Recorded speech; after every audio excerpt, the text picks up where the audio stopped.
Welcome to CleantechTV. My name is Giles Parkinson, and joining us today is John Grimes, the Chief Executive of the Australian Solar Energy Society. Welcome, John, and thanks for joining us. Thanks very much. Thanks for having me.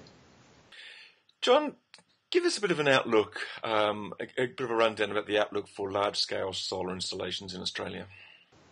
Yeah, well, large-scale solar is certainly on the rise globally. I think the first thing to say is that Australia has a really fantastic solar resource. As a continent, we actually have the best continental solar resource of anywhere in the world. So this is certainly something that Australia should be focusing on, as a priority area. In terms of the technology globally has come off a reasonably small base. There's been solar thermal plants in operation for over 20 years in the US, for example.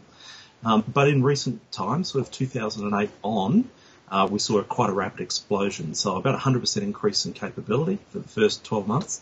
And, we're looking to probably quadruple that within the next couple of years. So solar thermal is the waking giant of the solar world. Of course, I guess the big question is the road to cost competitive and grid parity. How is the industry travelling down towards that on that road? The first technology that will get there is not actually solar thermal technology, but is thin film PV technology. And this uses the sun's rays to actually create electricity inside the panel itself. Thin film has an advantage over the solar panels that you or I might be more aware of sitting on people's roofs, in that it uses about 1/100th the amount of silicon to produce a thin film panel. And a lot of the cost of production are in those silicon wafers, because they're created in an industrial process that's not unlike those processes used to make computer chips. And so, therefore, the cost is significantly less. The disadvantage with thin film is that you require a larger area to generate the same amount of electricity as compared to those solar panels that you generally see on people's roofs. So if you're in an industrial setting, you've got a large warehouse, or you're a solar farm, in the country somewhere attached to a utility, then that technology is today around as cheap as $87 cents US to produce 1 watt of power, which is quite extraordinary. And has really broken that $1 per watt barrier that people spoke about for many years. Solar thermal is going to get there. Today, the best solar thermal plants are producing 1 megawatt of electricity for $170 US. So that compares pretty well to coal at about $100 per US per megawatt. And the predictions are that by 2020, now talking kilowatt hours, those solar thermal plants will be producing at about 3.5 cents per kilowatt hour, which is very competitive to coal and gas, particularly when you take into account the costs of carbon capture and storage, which are inevitably a feature of the landscape in that 2020 timeframe.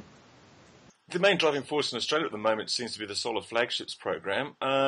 Presumably that's going to spark a great deal of interest in Australia. What is its significance, and is it enough? Well, look, the Solar Flagship program is a great first step. It's about putting in 2 large-scale solar thermal plants by 2015, and that's really a great initiative. We were really encouraged when we saw over 52 applications for those 2 spots, and proves that there's a whole lot of interest and good projects out there in Australia that could be tapped. I think the thing about solar flagships, though, is it does tend to pick winners. There's 2 winners and 50 losers.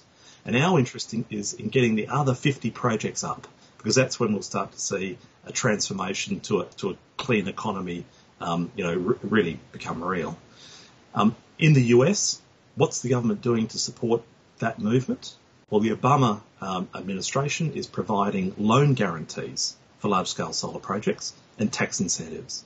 In Australia, we'd also like to see loan guarantees, as well as a feed-in tariff for large-scale solar projects. That would mean that at the end of the process, we don't just have 2 projects to point at as a success, we can have 52 projects to point at. And I think that'd be a great outcome. What about small-scale solar? Where are we with that? Yeah, in terms of smaller scale solar, I suppose the technology, as I mentioned, sort of fits into two different categories.